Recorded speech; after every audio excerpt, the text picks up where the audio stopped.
Healer. Joan? Your name? Annabeth. Yes. Deanne. James. Linda. Ross. Anita. Sheila. Tom. Tony. Nick. Carl. Tasha. Paula. Simone. Michael. Chris. Tassie. Adrian. Cliff. Catherine. Peter. Tass. Dean. Cam. Mitra. Lockie. Jane. Stuart. And Bob.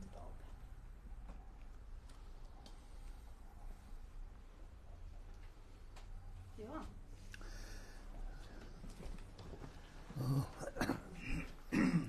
Morning, everyone.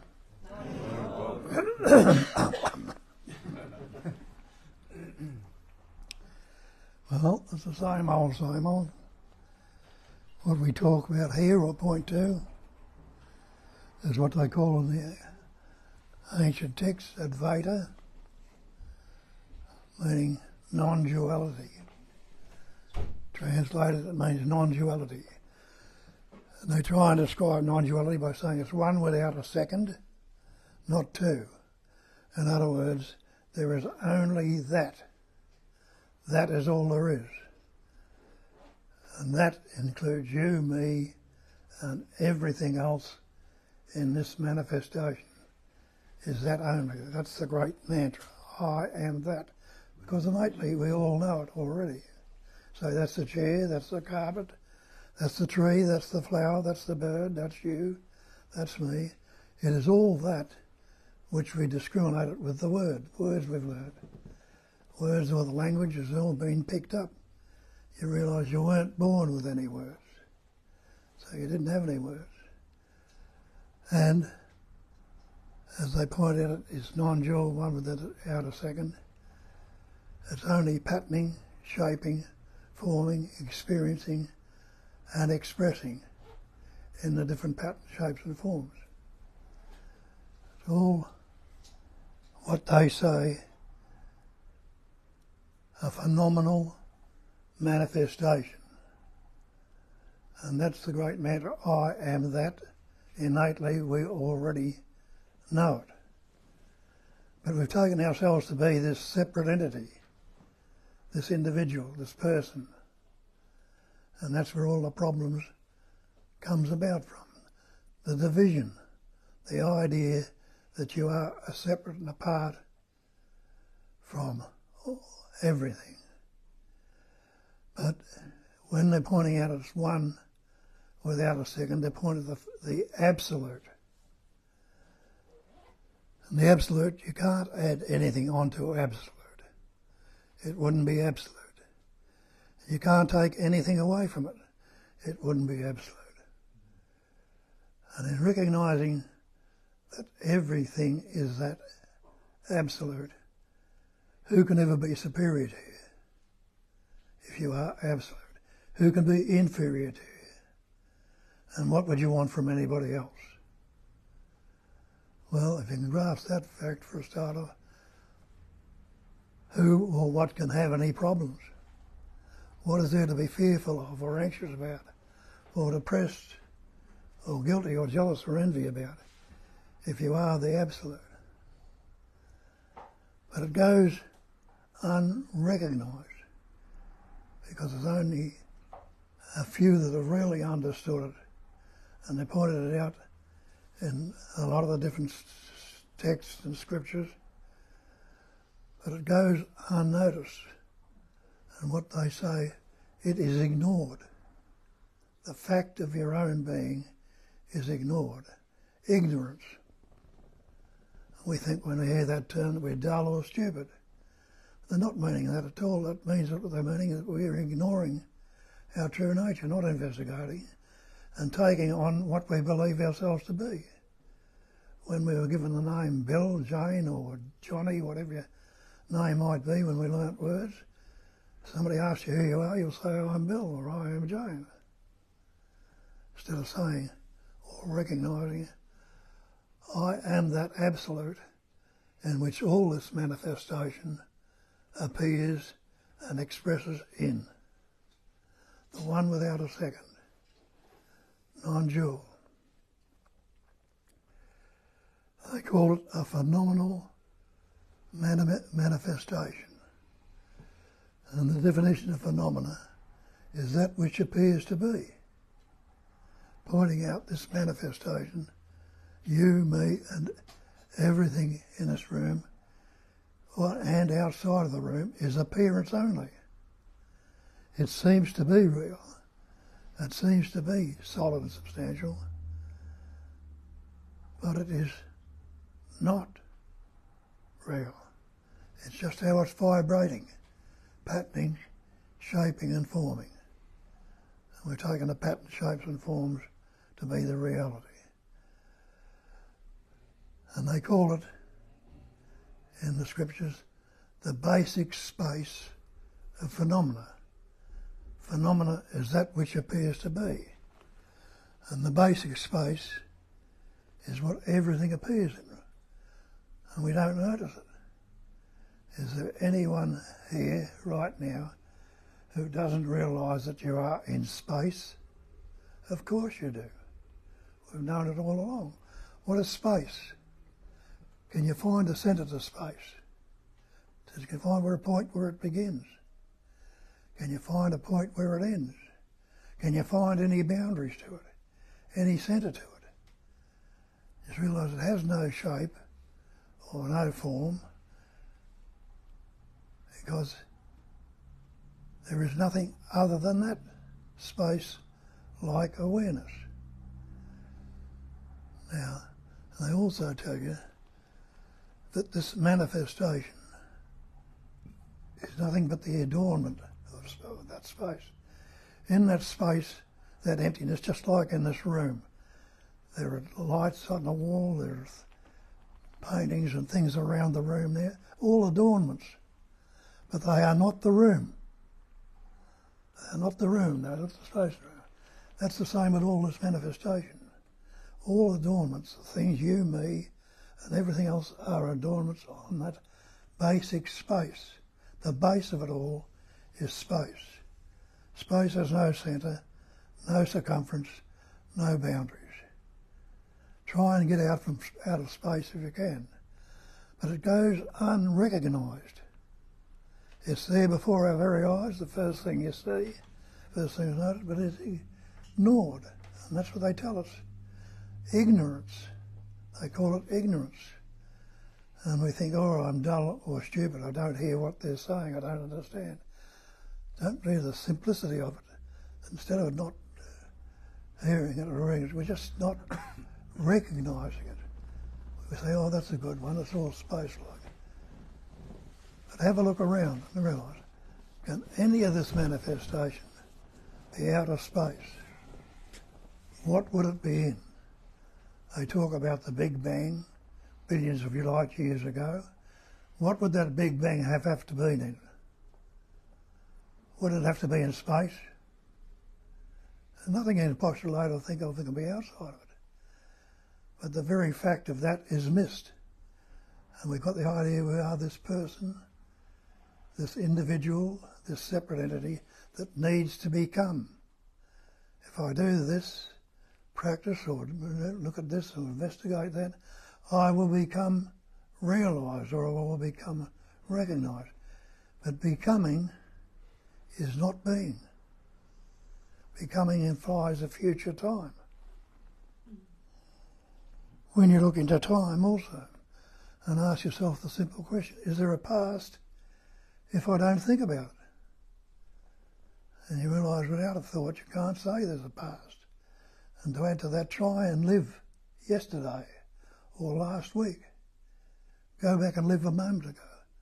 You can recall it, but you can't go back and live in the past. It's only a recollection.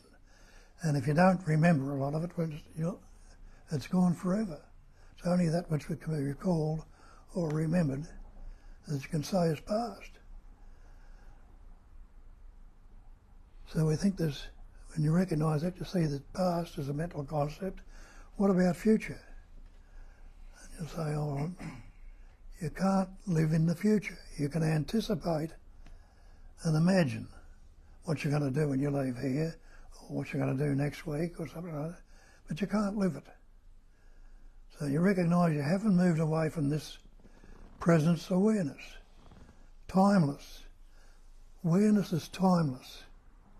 It's not something that has a beginning or an end or a start or a finish.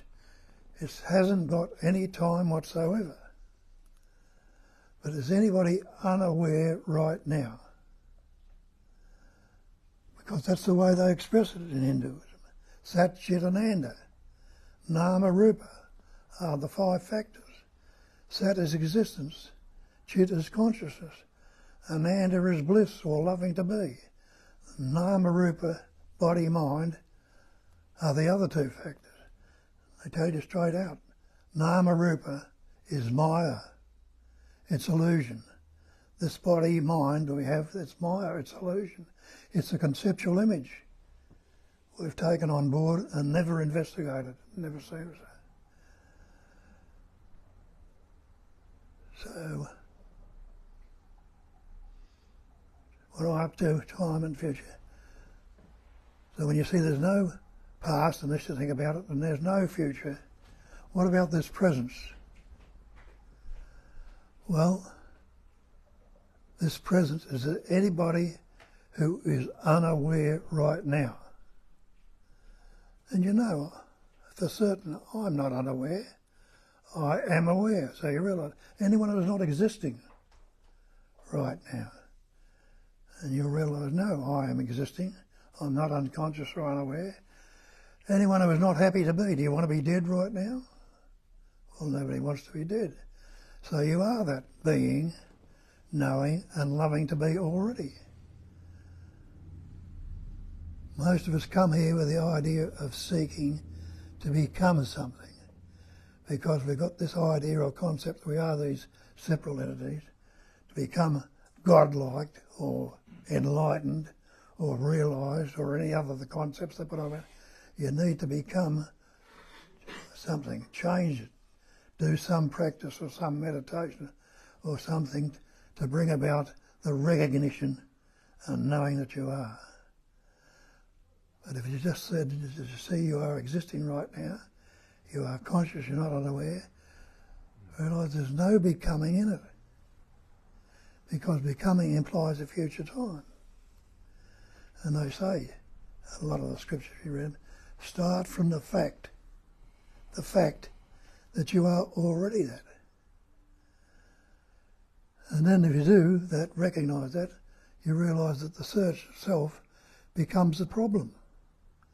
Because the search implies there's something I haven't got, but I will get it if I do this. And so we go on practising and doing this and that for years and years, trying to become something you already are. And then we wonder why we don't get it. It's impossible to grasp something that you already are. And so there's no need to become anything, because becoming implies a future time. And when you say look into time, past, present and future, past and future are concepts. What about this presence awareness? Anyone who is not present right now or not aware, if you're unaware right now, you wouldn't recognise the presence. But if you are aware, you know it's happening presently, right in this moment. And they point that out. Awareness of being is the blissful nature of it. Being, knowing and loving to be. That's the Satchitananda, put in other terms. We call ourselves human beings. You get the concept of God. We've got that concept because we think this is not good enough, there's something got to be better than this. So we set up something higher, or believe that is greater than ourselves, this thing called God, a supreme being. Well, what happens if you take that human off the beingness and take the word supreme off the beingness? Try and negate your being without the word supreme or human right now. And you realise I already am that being. And isn't that the great mantra? I am that, and that I amness, or the sense of presence, is what the I am represents or expresses. So you don't have to become anything. Just recognise and realise and know for certain that I am that. Because in that beingness, try and tell yourself right now that you're not. And you recognise, no, I can't say I am not, because it is the very fact that I am that being. And that's not becoming. But then again, I've got this concept that I am this person, this body-mind entity, this separate entity, this individual. Am I the body? Well, investigate. This is one of the things they point out. The false cannot stand up to investigation. So we've taken on all these false concepts, ideas and beliefs, and taken them to be real without investigation. Am I the body? Well, don't you say my body? Doesn't that tell you immediately who is the me or the my that has this body? Doesn't say I am the body. It says my body. And have a look at that. You say my car, my coat, my house. You know you're not the car, the coat or the house. Maybe you're not the body either if you look at it along those lines. We'll investigate that. What's this body made up of? You see the body is made up of elements. Made up of air, earth, fire, water, space. Just like the elements around you. Isn't that a fact? Take the air out of your body. See how long you'd last without the air. Take the water. Your body's 60% water. It wouldn't last long. Take the fire, the body temperature. You soon get hypothermia and die. Get off the earth. Get out of space. So when you investigate and look at it, you see you can't separate yourself from these elements. And all those elements can be broken down to subatomic particles, into pure energy. And that's all this body is a vibrating pattern of energy. What about the thing called mind? We believe we are this mind. My mind tells me this, and my mind does this to me and that to me. Show me a thing called mind that you believe yourself to be. I can't find anything at all that you can call mind. And the same thing, saying my mind, like my house or my car. Who's it belong to? And realise it belongs to that sense of presence, not the conceptual image that I have about myself, but the awareness of being present right now. Is anyone unaware of being present right now? Look and say, no, I'm not unaware. I am that presence awareness. Well, presence awareness doesn't mean a future awareness or a past awareness. Pre-sense, before the senses come up and start dividing into good, bad, pleasant, painful, happy, sad, ugly or beautiful or whatever. Pre-sense, just a pure, natural, spontaneously activity of knowing or being. An activity. It's not static. It's not still. It's ever fresh. It's ever new. It is spontaneous. When does now begin? Well, I'll grasp it right now. All right, I've got it now, but that's already gone, and it's now again. So it has no duration. It's a spontaneous emanation. And we take it to be stable and solid and static. But there is nothing static in this manifestation. It's all transient. And this body that's sitting there right now in that body is changing right now. You mightn't realise that. But there are thousands of cells dying right at this moment and being replaced, and don't realise or recognise that. And each cell that replaces it is infused with that intelligence energy, that life, that knowingness. Because the skin cell won't replace the liver cell, and the liver cell won't replace the heart cell, and so on and so on. Each cell knows what to do. And how did you come about? Where did you begin? Well, have a look at that. You'll say, I was born. But can any one of you actually remember your birth? There will people who will say, oh yes, I remember your birth. But how could you remember your birth when you didn't have any words to say, I was born? And you didn't learn any words till you were about 2.5, when the capacity of reasoning developed in you. And that developed in you as the little child grew and you learned to start to reason, and you learnt words from your parents. For the first couple of years of your life, you had no words. So you couldn't say this or that or anything at all about you. But you couldn't say you were not either. You were living, being, growing. And where did you come from in the first place?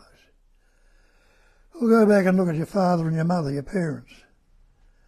The animate life essence that you call your father, enabled in that pattern through the breath and the prana and the food he's eaten and the life that's suffusing that pattern, enabled in that pattern a little microscopic particle called a sperm to form. You can't see it with your naked eye. That sperm was suffused with intelligence or life. It knew what to do. And the same in your mother. That animating life essence, patterning, shaping, forming your mother, enabled in that pattern another microscopic called an egg or an ovum to form. That ovum was suffused with intelligence. It knew what to do. It attached itself to the wall of the uterus. And the sperm, knowing what to do, swam to the ovum. And the ovum, knowing what to do, attaching itself to the wall of the uterus. When those two merged together, that same intelligence doubled that cell, formed the little embryo, the little fetus, which is what you are today. What were you doing about it then? And what have you done about it as the person ever since then? Except with the reasoning and the words, we've taken on the belief that I am this person, that I can do this, and I can do that. And got the conceptual image that we can do it. But recognise it's only the life. It is the life itself that's patterning, shaping, forming, experiencing, as expressing as everything, as you, me, and everything else in this manifestation. And the manifestation is all the content of space. There's nothing you can postulate or think of that could be outside of space. What would it be in? So they call it a space-like awareness. And the Buddha told you that a couple of thousand years ago when he called it a cognizing emptiness. We think we cognize the emptiness. We don't. It's the emptiness itself that has that pure intelligence energy or the capacity of cognizing. And he made the statement then that emptiness is form. Telling you clearly and immediately that all these forms, and you and I are forms, the trees, the flowers, the birds, the planets, the stars, are all forms, are all emptiness, all the space-like awareness. Emptiness is form. He turned it round the other way and said the forms can be nothing other than the emptiness. So we've taken all these patterns, shapes and forms and taken them to be real and suffer accordingly. It's only me that can be fearful. It's only me that can be anxious, ashamed, guilty, jealous, envy, remorseful, unhappy. And Wei Wu Wei tells you, why are you unhappy? Because he says everything you say, everything you think, and everything you do is for yourself. And he says there isn't one. That's what needs to be recognised. We take on this idea that I am this person, I am this self, but there isn't one. And they tell you that in the scriptures, and you've read it many times. How much notice have we taken on? That there is only one self, the Atman, or the God self, if you like to use that term. But I don't use the term God here, because there's many different concepts and ideas about what God is, and we can get lost in these terms. Different religions, different things have, from the atheists onward, we've got different concepts and ideas what they believe God to be. God is just another word as far as I'm concerned, because all this manifestation is concepts, it's words. It tells you in the Bible, in the beginning was the Word. The Word was with God. The Word was God. That's all that God is a word. Goes on to say, all things were made by Him. Yeah. Isn't that so? Isn't all these things in this room, or anything you can speak of or imagine, have a word to it? All things are made by Him by the Word. And he says there is nothing made that was made without the Word. Well, against all these words, concepts and ideas we have that are dividing and separating the inseparable and the indivisible. So instead of recognising we are that one, that pure intelligence energy or pure being, we've taken ourselves to be this separate entity and suffer accordingly.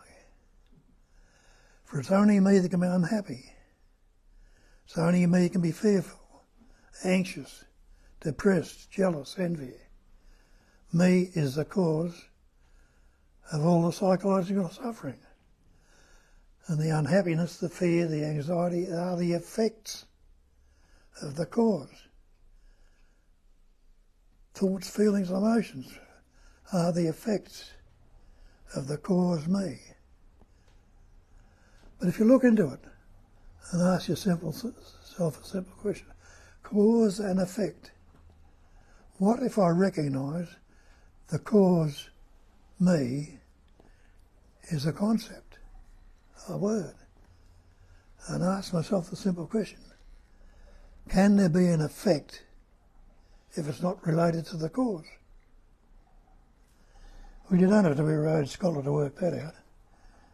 If you're not related to the cause, how can there be effect? There can't be.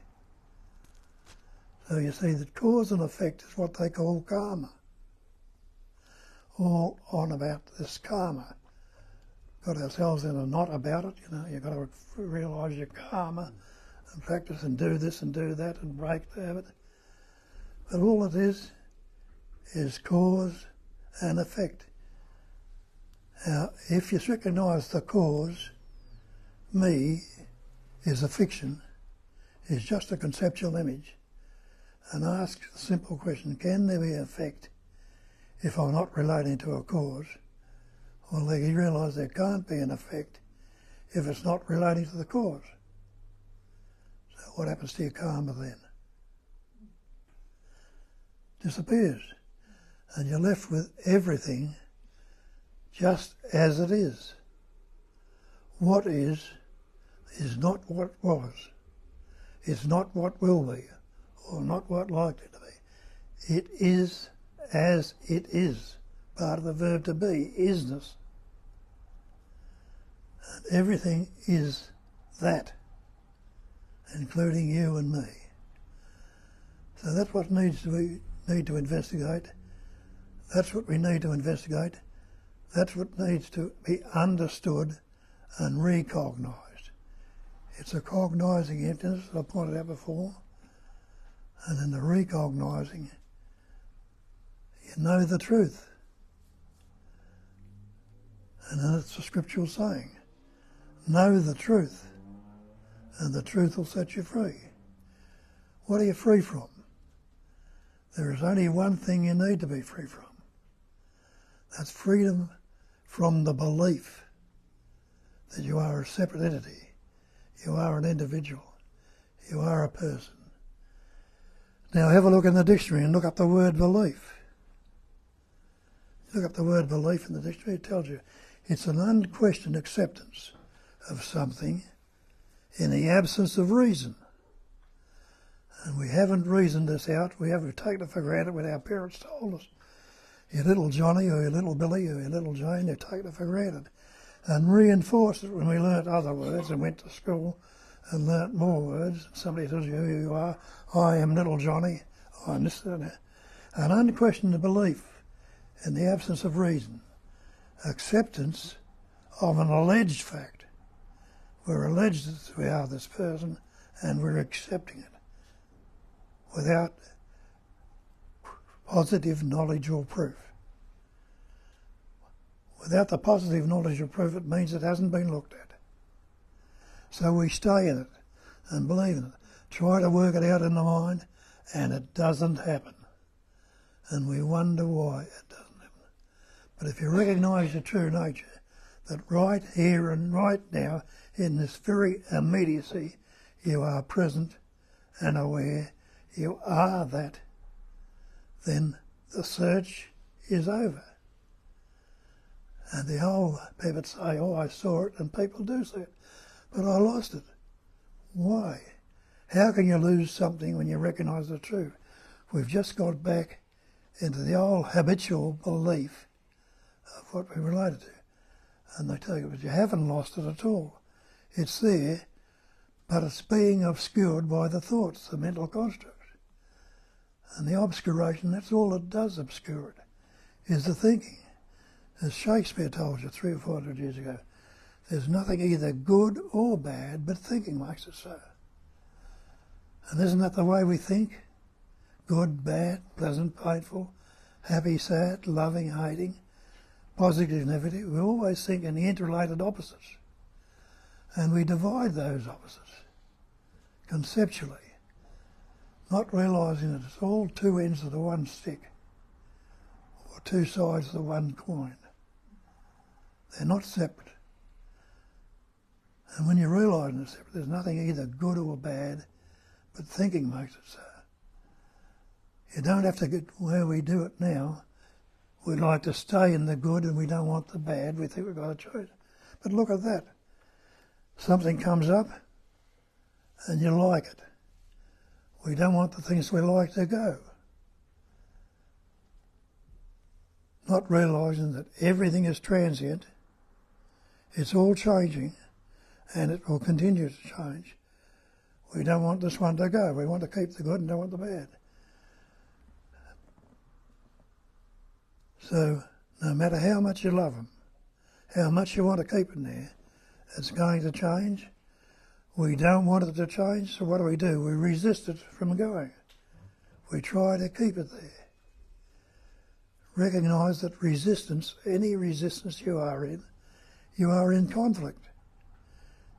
You're at war with it. You don't want it to go, so you're fighting with it. Conflict makes you anxious, fearful, depressed, guilty, unhappy. Conflict is the cause of all your psychological suffering. And that uneasiness, another word for that is dis-ease. So there's resistance, conflict, and dis-ease going on in us all the time. Something comes up and I don't like it. Oh, I shouldn't be thinking that. That's a bad thought. That's a thought I'll get into trouble with. I shouldn't think that. So what do? We resist that. Try to push it out. Again, resistance. Again, conflict. Again, dis-ease. So now you see why you are unhappy. This constant conflict is continually going on. Never being quiet for a moment and we stay in the conflict longer than we stay in the happiness. We have moments of it coming up, but trying to modify, we stay in it longer. But realise, if you recognise that it's the resistance and conflict itself that's the cause of the problem, and leave everything as it is, what's going to be there? The natural peace that passes all understanding. And that's what they describe it as in the scriptures. The peace that passes all understanding. What does that tell you? Well, it tells me that it can't be grasped with the mind, because that's where things are understood, in the mind of the concept. The peace that passes all understanding means that I've got to drop the concepts. Be concept free. What's wrong with right now if I don't think about it? And realise if I don't think about it, I can't say it's good, bad, pleasant, painful. No conflict going on. It's just as it is. And in that no conflict going on, just as it is, what's there? There is a natural sense of well-being. Being well. Nothing wrong.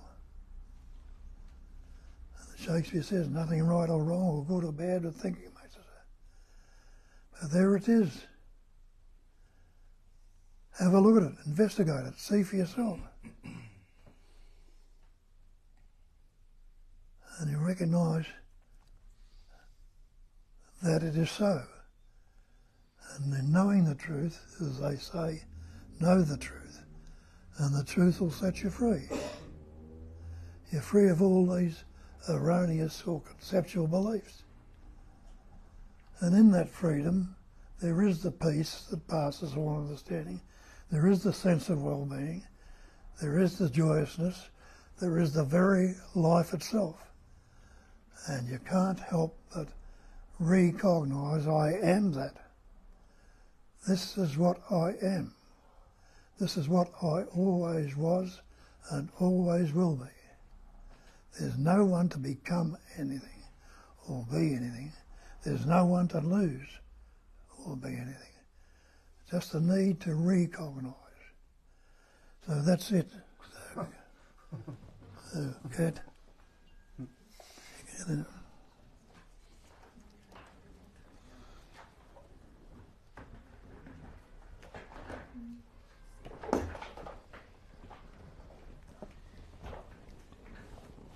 Okay, so welcome again. This is the part where we share and interact and ask questions.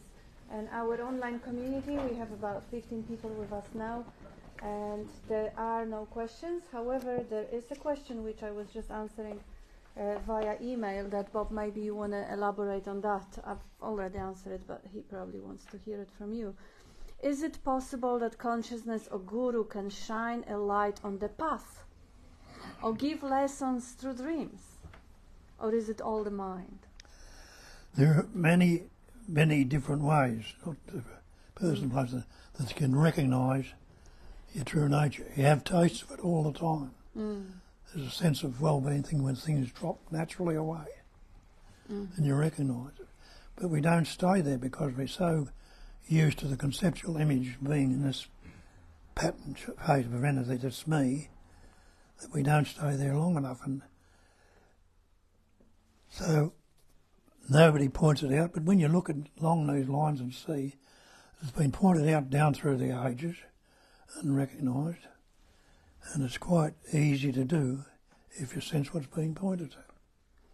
Yes, so I basically also reminded that non-duality is about non-conceptual awareness, so we don't bother much with those concepts and ideas of the path, or progress, or lessons, or future achievements of some supreme state.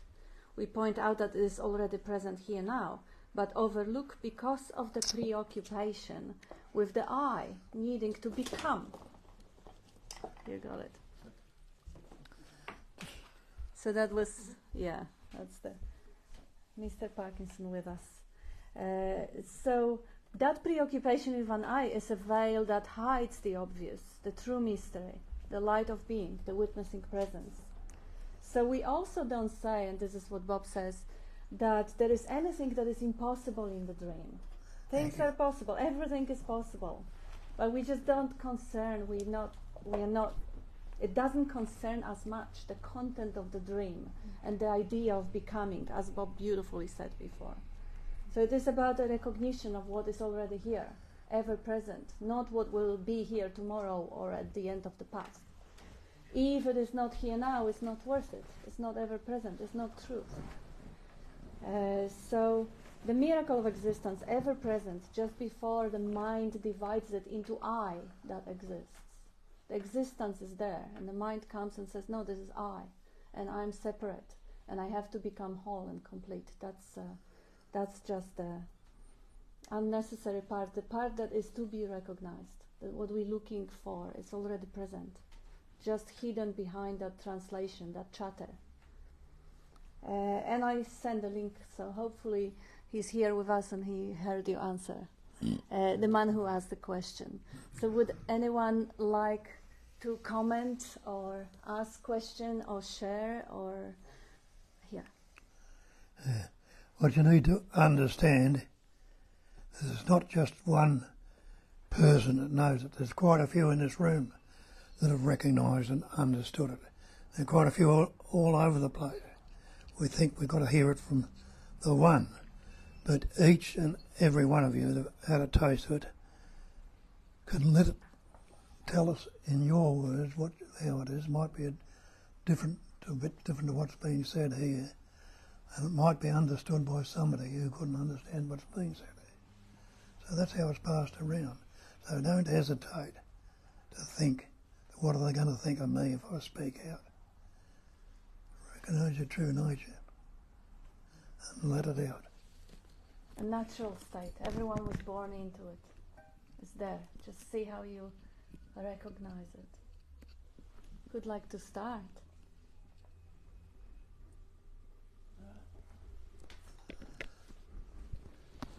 I was just thinking about a dog chasing its tail.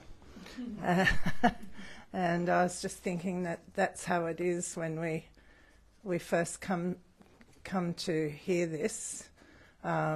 It's like the mind is kicked in and it's still trying to figure everything out with the mind, even though there is no mind actually. It's actually the narrator and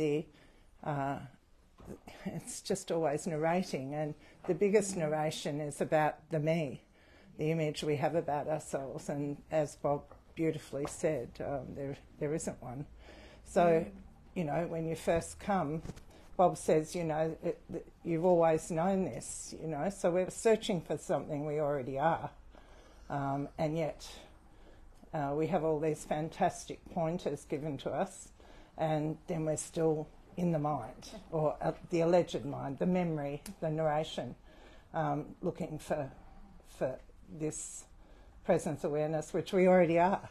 So it's like a dog chasing the tail for me. The dog is never going to chase the tail.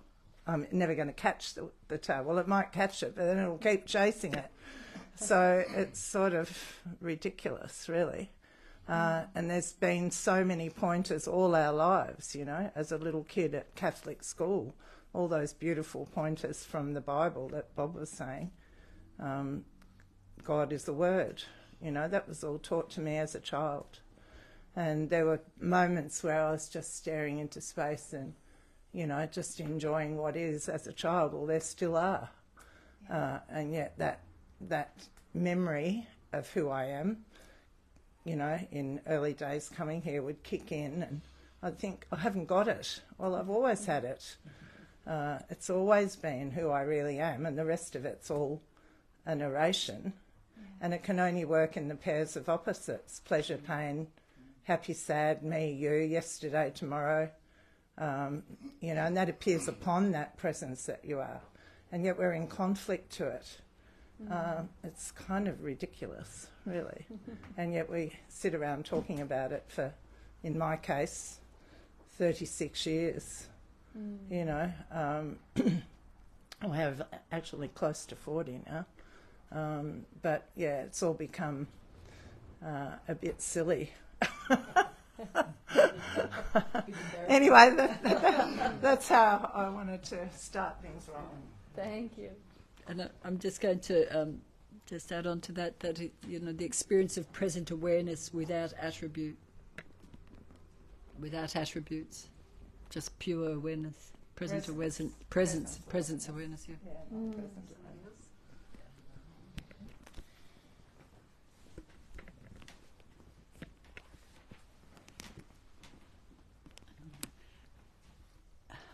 When I was little, before I was 5, I spent, because I'm one of 9, this huge Catholic family, I spent all my time in the backyard making mud pies.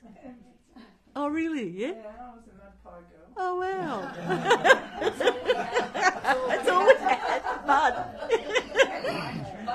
Come on to the pies. What's that? Come on the pies. Hey. And I remember feeling, I was just, like I was so loved. I was living in that love, you know. People left me alone. Everyone was so chaotic. It was, I was left alone and happily making mud pies, and I had a little pram, you know, and then, I went to school. And it was, you know, from day one. I had a photo taken of myself on the first day of school, and later on in years, I ripped it to bits. I couldn't bear looking at it because I was so beautiful and so innocent and just so open and ready for life at school. And from that photo on, I was, you know, jumped on. And then it kept on happening in so many ways. And I remember one thing that really sticks out, and I was maybe about 8. And I used to still daydream. I used to daydream all the time. It just triggered what you were saying, Jane, about, you know, looking into nothing. Oh, my goodness. I spent a lot of time just thinking nothing, looking into nothing. And we went to see, in those days, everyone used to travel on boats. And we went, the priests used to go back over to Ireland, and whole school used to go down to the boats to wave goodbye to the priests. Anyway, I won't go into the whole thing, but the priest took a photo and sent it back to the school, and I was right on the rail, and I was bigger. I was big, you know, tall and big than most kids, and I really stood out, and I was daydreaming, like I had this look. And the head nun, who happened to be my cousin, took the photo and she put it on the big notice board in the hall with a red arrow pointing to me and a sign saying, "This is how stupid you look when you're daydreaming." Oh my God. Okay, so it's like, yeah, no wonder those experiences all the time as fuck. I am not right. I have to be something. I can't just stare into space or make mud pies. So I was just sharing this morning. That's where it all started. What I was sharing with. I'm not good enough. And it's, you know, and that's what happens. And so it's only in the last year, you know, that I'm coming home. I'm home to myself. That's beautiful. And you can see how necessary, by the way, it is for that suffering to be there, for the investigation to kick, the experiences part. Actually, the part of that message that came through, it came in the title of that email about all those spiritual experiences and gurus giving light in the dream and stuff like this. This is exactly what actually.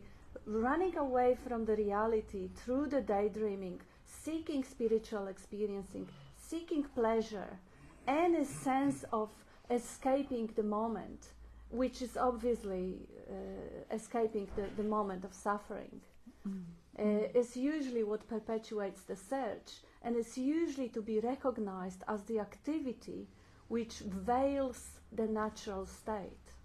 So initially it seems like we are conditioned to suffer and to kind of solidify the identity and to feel not enough and to feel wrong and suffer and suffer and suffer, then the whole machinery there, the biocomputer, learns or teaches itself to escape through the daydream or through addictions or through anything from that suffering, sedating it.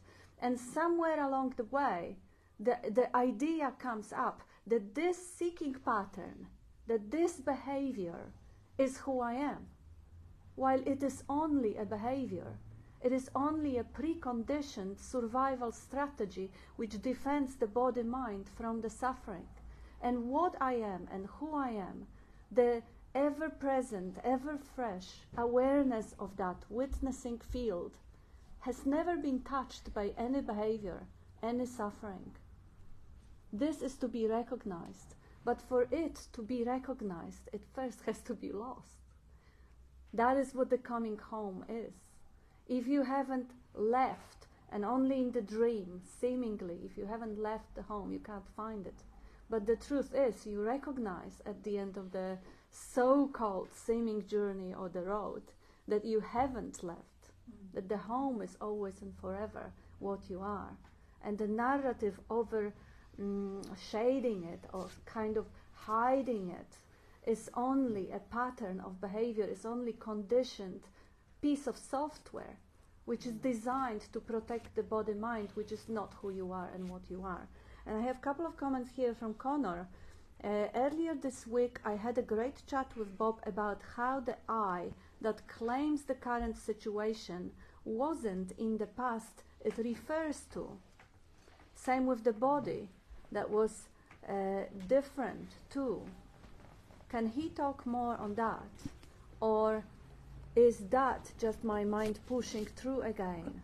Darling, would you like to talk more on, Connor says, the I that claims the current situation wasn't in the past it refers to. And the body is not the same, it's different too. Would you talk more about that? What did you talk with Connor last week on the individual session? That's about, I can't remember what was it. And that's the past. Yeah, so you'll have to ask the question again on your individual session because Bob doesn't really recall the details of it. Sorry, Connor.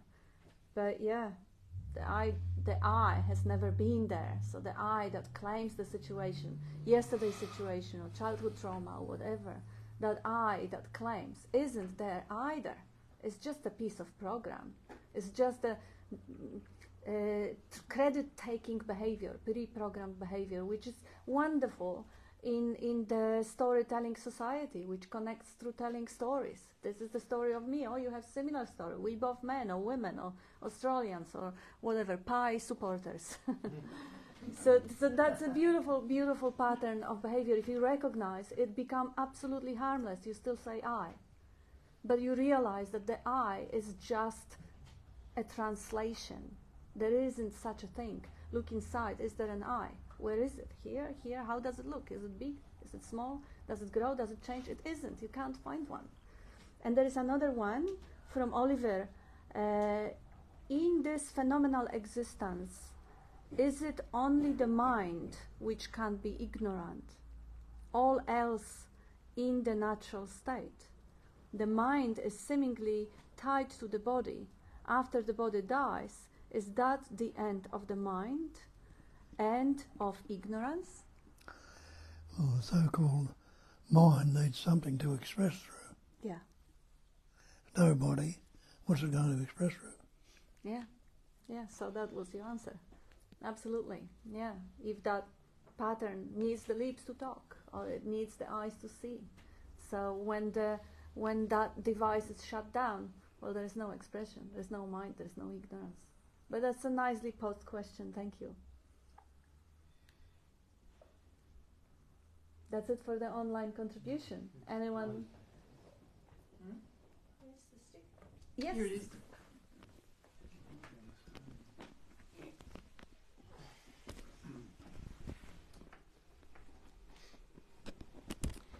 In the Bhagavad Gita, they say it's the mind that reincarnates.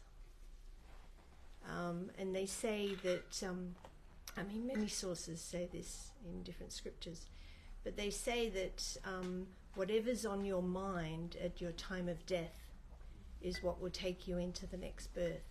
Who is the you? Yeah, if you're identified, this is the point. But If you're identified with thinking, you know, you think this is me, this is my story, and oh my God, somebody killed me, somebody murdered me, they shouldn't have, and so on. If you have a story that you're attached to, then this mind is what gets reincarnated into another birth. This is what they say. Well, that's all it was born in the first place, the thought I am, which is the so-called mind. yeah. See, even if that thought, there is a thought that is really charged with the energy. There is no I charging the thought. There never is an I. So there never is an I that incarnates or reincarnates or anything. It's just the energy. So there is a thought, oh, somebody murdered me, they shouldn't have. And that is really charged, it's really heavy, loaded.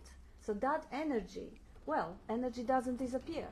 It may just float somewhere and dissipate or not dissipate or show up in a different form. But is there an I anywhere carried with that emotional energy? There isn't. There is just a temporary state of emotional charge. And the idea, and those are beautiful ideas, the idea of going to heaven or hell, the idea of going to heaven's 17 virgins waiting, the idea of reincarnating into a pig if you are a bad society member, those are fantastic. Those are beautiful inventions that life come up with to self-regulate a big crowd of people who, if they misbehave, there is going to be a disaster. Like the rules Bob talks about the Moses on the mountain. You got to not kill each other, you got to like each other, blah, blah. Those are wonderful set of rules that are assumption behind it is that you have a choice, of course. You know, you have a choice to be good and to be polite and to love each other and to not act out of your anger. And in the social settings, they are helpful because majority of people are not interested, and that's also life self-regulating, in verifying whether there is an I who has any will or any choice in any matter. And us life, of course, it may seem unfair to us. Oh yeah, we can see through, but our siblings or our friends can't because they're not interested. No, from the perspective of life, it is absolutely brilliant and perfect. Life experiences itself as completely identified as a story, and life experiences itself as a tree, and life experiences itself as coming home.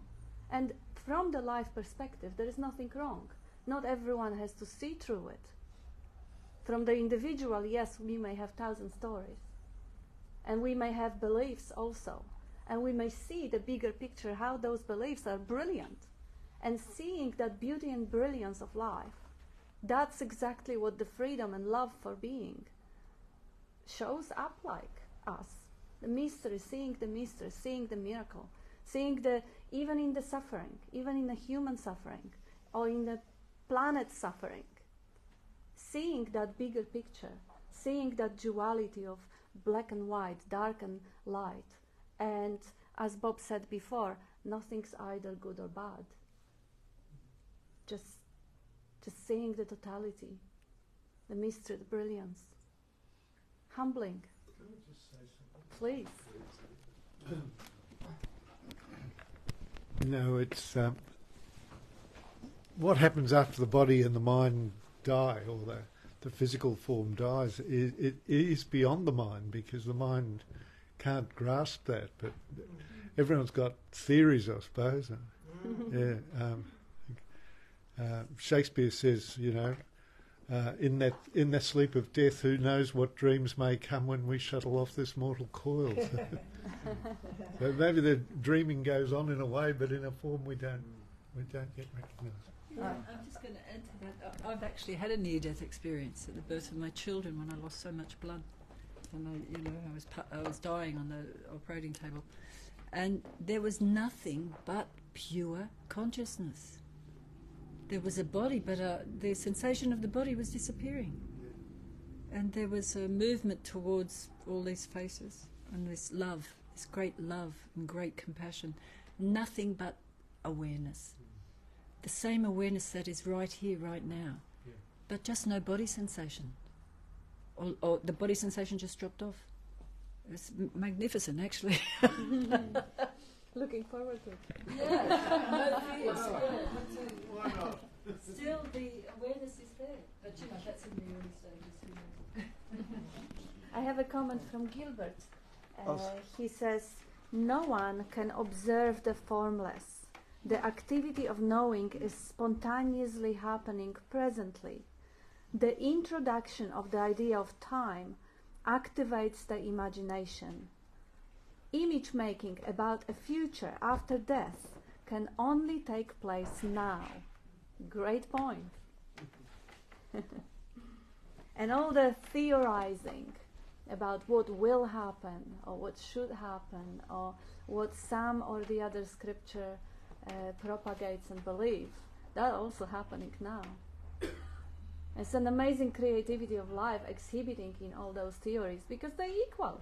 We may seem that, oh no, reincarnation is more just and heaven, hell is too naive. No, if you look deeper, they're all beautiful. All the origin, all the myths that come and explain something and bring something to the table are part of the collective stories and are really another expression of loving care. Bob, sorry, you're going to say something. So all the adornments are not the space. Mm. And there's plenty of adornments. I keep thinking of that other Shakespeare quote, just keeps coming up. A tall tale told by an idiot, full of sound and fury, signifying nothing. Nothing. Space. James? I was just going to say, you know what they say, Bob? Like those that they call a guru in this life come back as a goat in the next. Shall we call you guru? Yeah, when I've spoken to Bob about this topic, he'll say, you know, when I die, where will I go? And it does get back to that space-like awareness. So that recognition is always there, and it's a tangible reality. It doesn't have to become a theory, a feeling. It's a living reality. You're steadfast in that state of awareness, and that's what the Bhagavad Gita also talks about. And from my own experience, when I was doing Vipassana retreat a few years ago, you know, I was getting in a few days, and they encourage you not to move, and my knees were killing me, my back was throbbing, and I just, you know, wanted to get out of there. But I thought, you know what, you know, I'll do it, and I just made a commitment to myself. I'd rather die before I move a muscle. No matter how intense the pain gets, I'll sit there for the hour, however long it is, and I'd rather die. So I'm sitting there, all of a sudden my knees are killing me, my back, my spine feels like it's going to break, and you know, I'm not the most flexible type. And you know, I feel all this pain, and you know, I'm just noticing the sensations.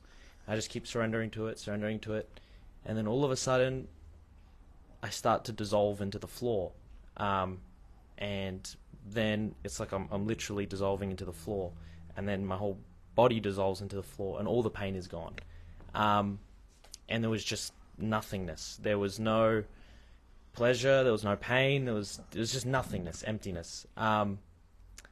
And I don't know how long it was like that for, but then my mind starts thinking, this is pretty cool. Really happy the pain's gone. And then it was like I got like sucked back into my body, or at least that's what it felt like. And then all the pain started coming back, and I thought, bloody hell. And so I've had a few, and since then, I've had a couple of dreams where I have died in my dreams. So one, I was burnt alive in my dream. Another, I think I got eaten by a snake. And I went to that exact same place of awareness, where there was just nothingness and void. And So I think death can become an experience, a living reality for you in this life, and that emptiness is the ground of all being. And so even if, you know, reincarnation or lives exist, you know, the play will keep on continuing, but that nothingness that is the base of all thought, of all life, that's always here, that's in all of us, that's eternal, and that's one between all of us. So I think that, and then when you see that death and life, the distinction between the two doesn't really occur. So I have a beautiful quote, just gonna read it quickly, from Jyoti, when Dean was saying that Bob's gonna become a goat. She's asking, is it goat, the animal, or GOAT, as in greatest of all time? Brilliant, Jyoti. And we have Laura says, I remember Vipassana retreats. Well, yes, it can be intense sensation. And Mitra. James, right? Yeah. So I'm very somehow very interested in what you're saying, and I hear it in different ways from different people, that whatever is, and I'm just really curious about what's your point of view of what exactly happened when we sit with what is disturbing us in any way. Like, for example, for me would be my mind really tend to daydream. I've been a daydreamer from, since I remember I was a kid. Or let's say if it's a physical pain, or it's, like addiction, like the craving, or I don't know, whatever comes up, sadness, pain, anger, whatever. When you sit with that and fully allow yourself to feel it, it's transformed. I mean, it never happened for me to a full degree like yours, but yeah, I'm very interested to see what actually happens. Is it like something, it's like all these, I don't know, this is my interpretation, want to know if what you think about it. Is it like these forces, I mean, I don't know where they come from. They come from whatever, nothingness. There's kind of energy, and I feel like we have to, they want to be noticed, they want to get our attention, they want to really be felt, be even respected maybe, and I don't know, something like that, and I have to really give my full attention to it, which I have a huge resistance not to, but, one day, hopefully. But what is happening in there? Is my interpretation correct? Well, you didn't really give the interpretation. You give us a beautiful description of how the life is directing you to look and listen to that still small voice. For you, it may be sitting and looking what comes up, and if the resistance is there, and there is still a certainty that certain attention is needed and you need to look at it. Those are, of course, experiences. So people get the same state through, let's say, running marathon, or through singing for hours and hours. Those are experiences, whether you sit in meditation and things come up, or you do breathing exercises, or you take psychedelics. Those things do come up, and you may have the story that this is something that needs resolving, healing, or whatever the story is. But really, non-duality is about living to the fullest, moment to moment, as it shows up, whether it shows up as extraordinary experience or just an ordinary awareness. And listen to that still small voice. Just be the witnessing presence. If something comes up, okay, that's what the life is presenting to itself right now. Is it happening right now? No, it happened yesterday or months ago or whatever. So that is what life was presenting to experience right now, when it was right now. Don't worry too much about having some sort of an elaborated theory, whether you're doing the right thing or you're doing the wrong thing, or you should be doing it, or everybody should be doing it, and then creating a structure and a practice every day at 10:30 to 10, whatever. Just listen to the still small voice and see what life shows up. It guides you, it has you, it is breathing you, it is moving you, it is seeing through you. So without much of conceptualizing, and of course if you are moved to have a big story about what's happening, well, that's also what life presents. But see if you can be a witnessing presence even for the meaning given to the story, even for the bigger picture. And just, go with the flow. It might be experiences, by all means. Every one of us had intense and beautiful experiences throughout life, whether in meditation or through, well, even eating chocolate cake or having sex with the loved one. Any experience, top peak experiences of beauty, of dread, of sadness, of suffering, they spices of life, they're beautiful. But chasing behind them is again reinforcing and re-engaging that pattern of escaping what is. I want more of that, like James, pleasant experience of not having pain. Yes, that's what Bob was saying. I like it, I don't want it to go. Or I don't like it, I want something different. That re-engages that sense of that pattern, that program, which is so convincing that the next minute, oh, this is I, this is me, this is I don't like it, or I like it. It's just a software to preserve body-mind, but the identification in the narrative with that software of chasing experiences is where the core, where the essence of the suffering lies. So listen to yourself. Let it take you. Thank you. You said at the start, what was your point of view? Not what anybody's point of view is. Everybody's got a different point of view. What's yours? Look into it yourself and get your own realisation or recognition. Yeah. You hear a million other points of view and you jump from here, there and everywhere. But just relax into it yourself. Right. Thank you so much. Yes. Tasio and then Dan, I think. Just go. Surely if I was to die, I would remain as I was before I was born.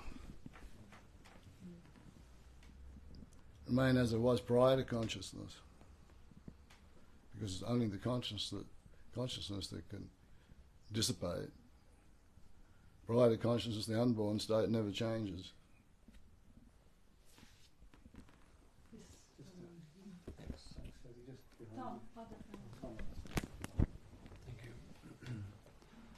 Hello everyone. I liked your phrase, Kat, about the still small voice. But a question, the still small voice, Bob. I suppose it's an ongoing experience of the discernment between the still small voice and thought. And in my experience, in particular in my most intimate relationship, is where I experience probably the most suffering. And there's this ongoing battle, despite all I know and don't know about non-duality. There's an ongoing battle as to how to discern the right thing to do. And my relationship with my partner is where that conflict arises the most. Yeah, so is it a gift? Yeah. And it's agonizing, and it's nothing at the same time. It's bizarre how much suffering it causes when nothing is wrong. But then it's like, is something wrong? Oh, maybe there's something wrong. And then it's like, fuck off.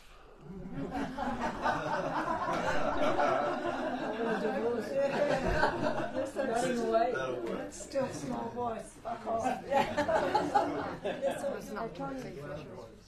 Yeah, but it's humorous, but it's agonizing. Like, yeah. It's deep suffering. Mm. And that's where the potential for freedom lies, in the deep suffering. Not through pleasant experiences. Mm. Because all conflict arises between that me and the other. Well, yeah, if I wasn't there wouldn't be a problem. That's right, exactly. And I don't mean physically, I just mean in the me, in the memory of yourself. Bob wants to say something? Still small voice is the intuition, the inner teacher. Listen to it. And it doesn't speak in words. because the moment words come up, that will be a mind. The still small voice is more of an instinct, it's more of a urge coming from the heart. The moment it starts conceptualizing and narrating, that's not it. And I have also lovely wisdom, says Laura. And we have a beautiful visitor, Nitya Patricia. She says, hello beautiful ones. Idea of coming to see you guys came across my mind a couple of times recently since I'm in Bali. It is close by. Hi, wonderful to have you with us. Nitya is Polish lady who does a satsangs much greater in numbers than we do. And I did listen to you as well, and it was just lovely. And yeah, nice to have you with us. Yes, you're not that far. If you want to pop in, please. It's just a few hours flight. I've just got a big pain happening right now, so I thought I would observe it after Mitra was talking. So there seemed to be like two notions rose in the room which triggered a change of what was going on here.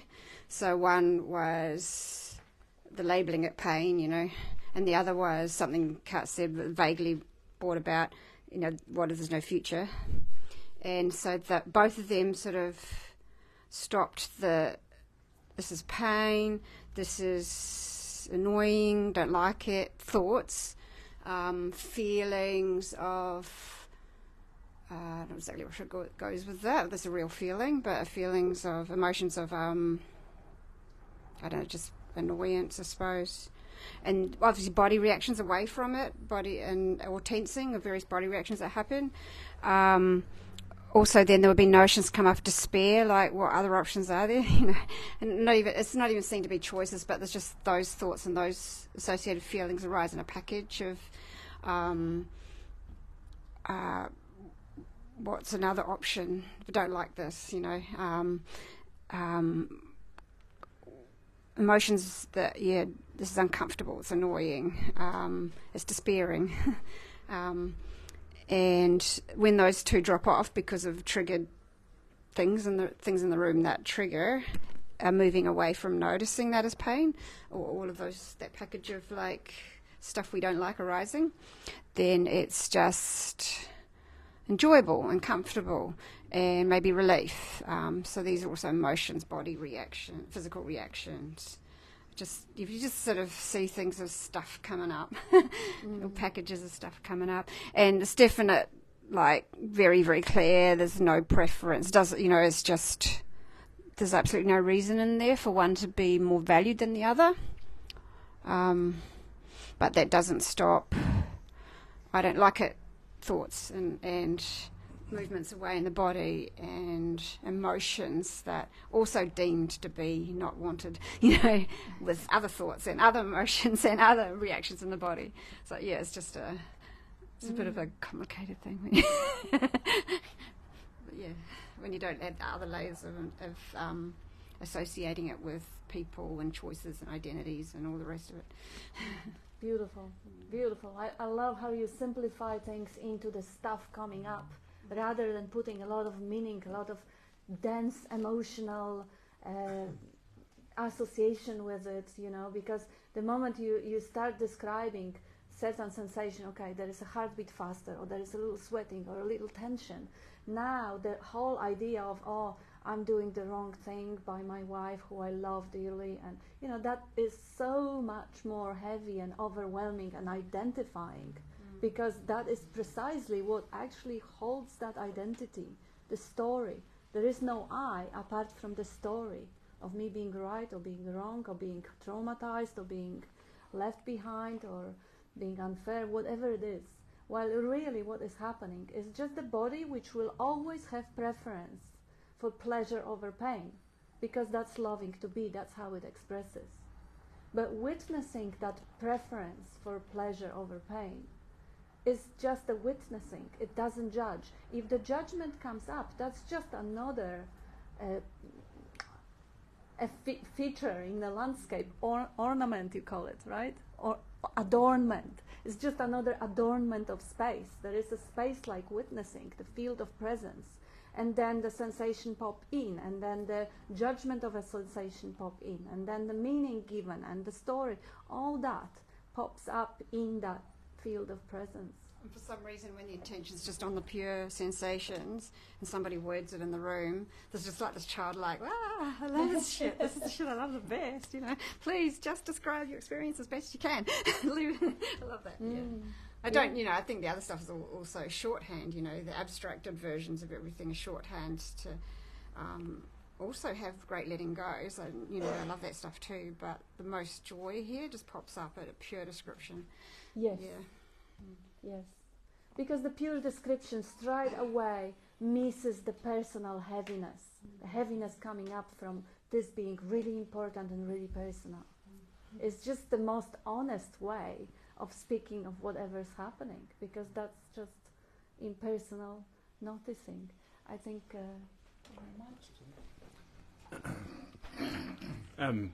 with the dog chasing its tail analogy was interesting for me, because I think that's what I've been doing for my whole life. And only in the last year, like, I've realised that it's the same dog chasing its tail. Like, I used to have behaviours that were coping mechanisms or ways to escape from my mind, and I've got rid of those now. They're eliminated, but there's still the same dog chasing its tail in the form of, like, trying to gain certainty. And even in this particular topic, like obsessing, you know, constantly on YouTube, this guru, this religion, this person. But then at the same time, it's like there's nobody knows, you know. And so I think for me, I'd rather just say, I don't know.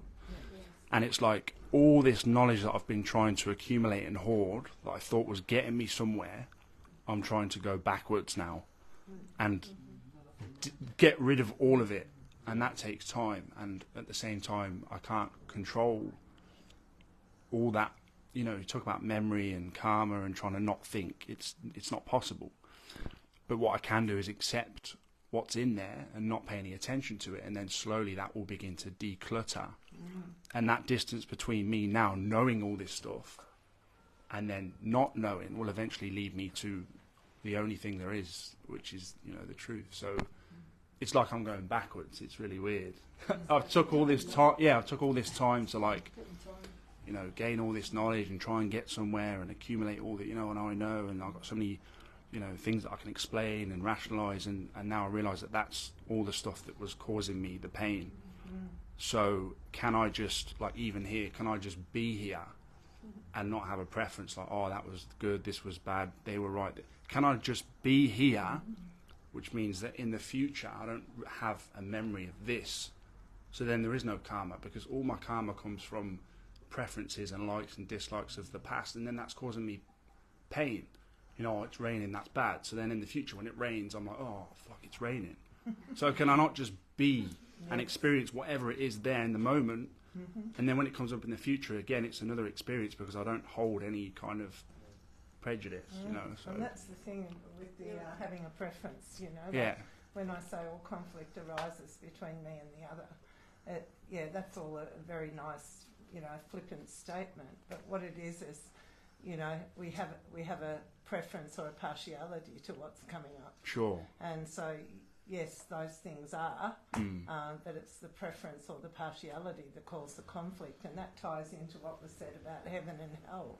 Hell is when we're in that bloody, you know, place where we're stuck, you know, and hell and heaven is when there's no shit going on, you know. So to me, you know, when there's no shit coming up and we're just, you know,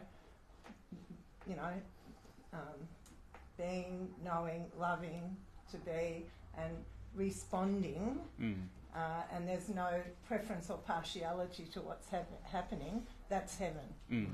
Hell is when we're in conflict. And we've got a freaking story about every goddamn thing. Can I just say one more thing? Bob's going to forget. So okay, yeah, sure. Yeah. You see, can you, you're talking about can you be here right now? Try and get away from it. Yeah, I think. But we know what you mean. Yeah, just the attention. One more quick thing is that now I think I just, instead of trying to control life and uncertainty, is now I realise that it's just happening to me and that's it. And all I can control is the reaction, which is the distance between me and then going backwards. So whatever works. It is as it is. And I was going to ask a question of Jane then, because I think you were sort of summing up something that I was going to ask a question about. The me and you in relationship, you know, and is it just a set of preferences and partialities battling with another set of preferences and partialities? Absolutely, yeah, that's right. And it's having fixed ideas about any person, place or thing that causes the conflict. And all conflict arises between me and the other. The other can be a thing, not a person. It can be, you know, whatever comes up. It can be a thought. And you can have a thought that's being resisted. So, yeah, that's right. Yeah, true. Thank you.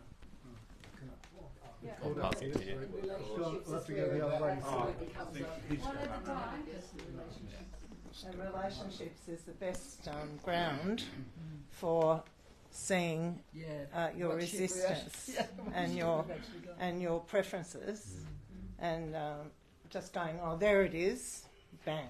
Yeah. Did you want to go? Yeah, it's kind of like where the rubber hits the road, as they say. But 5 minutes to go. Yeah, go on. That's where the rubber hits the road. when the compulsion is to get out, leave, exit, find a new relationship, find something better. It'll be better. Yeah, and that compulsion is so powerful. It feels right, almost. Take the same ideas to the next relationship. But Bob used to say you're either attracted or repelled. The rest of it is the story. You're either attracted or repelled, and the universe will either move you out of there or it'll keep you there. You know? So that's it in a nutshell. That's probably where the most suffering happens in humanity.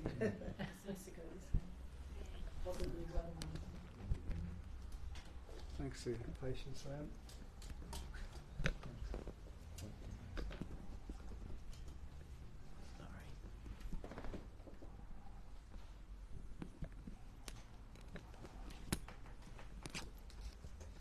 So just keep looking back and keep seeing where the seeing is happening, because the seeing is always happening. The cognizing is always taking place.